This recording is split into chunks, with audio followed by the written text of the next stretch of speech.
Hi everyone, this is Puneet Grover. Today we will discuss about property delegates in Kotlin. I have seen most of the engineers do not use that or don't know how to use that, but this is very powerful language feature provided by the Kotlin. So what's the meaning of delegate here? Let's say if I want to delegate or move my work from my class to some other class. So this is the same logic applied here. Delegate is just a class here which can perform some operation on our behalf. Okay, let's understand this with an example. For example, let's say I have a string variable, and whenever I want to add some value to that string variable, I want that string to be either remove the leading or trailing spaces, or if I want to capitalize that string.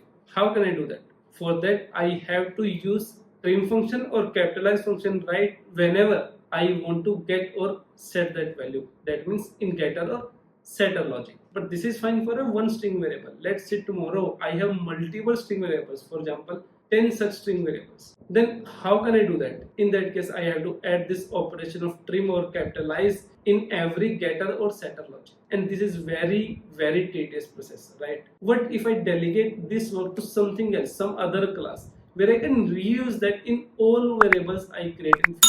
This is where delegate comes into the picture. So delegate is a class where I move or delegate my getter setter logic from my property to separate class. This is the beauty of delegate. Now let's see what kind of delegates we have. We have either inbuilt delegates provided by Kotlin, or we can create a custom delegates as well. Inbuilt, for example, lazy, late init, observable. You might have used all of them or some of them, right? But now how can we create our own custom delegates? This is the example of trimming the leading or trailing white spaces from the string variable. What we have to do is just extend the read write property class, implement getter and setter logic, two functions, getter and setter, and during any of that function just perform that operation, for example trim function or capitalize function, whatever we want. And this is how we can create the variable of string with the help of delegates. That's it, very simple.